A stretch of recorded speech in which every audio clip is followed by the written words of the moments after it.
Hi, everybody. Well, that thought that you had, that wild idea, that thing that you're like, that far off dream, that sort of thinking like, oh, I'd really, whatever it is. Well, now there's like some little snippet, some little step, some little thing that you really have to work on. It's not going to happen really easily, but something that's some opportunity that is being offered to you, and it does require a little bit of work. And you might be like, oh, don't know if I can be bothered, don't know if I can be bothered.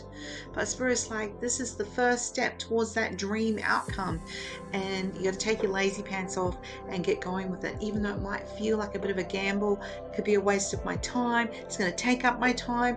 Things don't happen just because you thought of it. I say energy follows thought. I say it, but I say it because my spirit team says it to me. They're so genuine about it. And I argue the point with them all the time because I really do believe that spirit is an arsehole, because they will say, yeah, you dream it and you can achieve it. But it's really, the fact is, that is just the seed point. That is the point where, yeah, you can think it, you can dream it, you can want it, but then you have to take the action. And that is our personal human responsibility.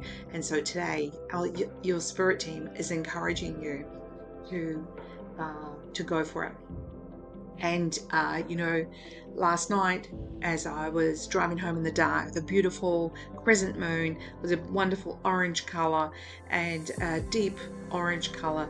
And it was kind of like saying, yeah, we've all got to do some work here. But it was massive, and it was really acknowledging that this is your chance to plant that seed.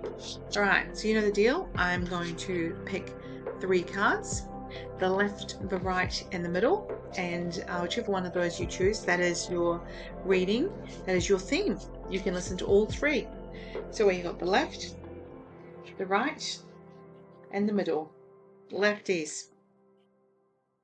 Yeah. So Spirit is saying that this is time for you to take control. See how he's looking over here towards this outcome over here, and he's thinking, oh, I really like that. He's got his little mask on, he's got his big jacket on, he's like, oh, but I don't think I can do it. And Spirit's saying, well, this is your chance. And I guess it's not just that this chance this opportunity will never come again. It's just that the energy is supporting you right now. They've kind of gifted you something, sort of pushed something through the veil to you, and it's up to you whether you're really going to go for it or not. Righties. Righties, whatever has happened, you're blaming yourself. You're like, yep, I'm the idiot. I should have thought about it. I should have done better. And Spirit's like, but you're not really trusting us. So get back into that space of working with Spirit. And again, this is about taking back control by actually looking at the detail instead of just giving up or throwing in the towel. Okay? Middle card. Middle card. This card is saying Spirit wants to work with you. Spirit works with you. You are humanitarian. You love everybody. Everybody you meet, nearly everybody you meet, you're like, oh. But there might be parts of them you're like, ugh. So, we don't have to love 100% of somebody. That would be really boring. Imagine if we just met everybody and we're like, oh, hi.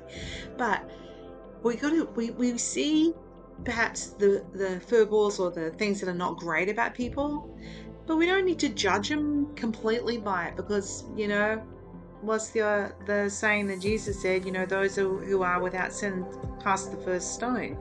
Who are we to judge others? And so therefore, what is perfection, right? So if you're perfect, then good on you. Cool. But if you're not, then step back and go, you know what, that person is kind of annoying, but not my problem. They're just not part of your soul group at this time. That's something to remember as well. All right, have a wonderful day.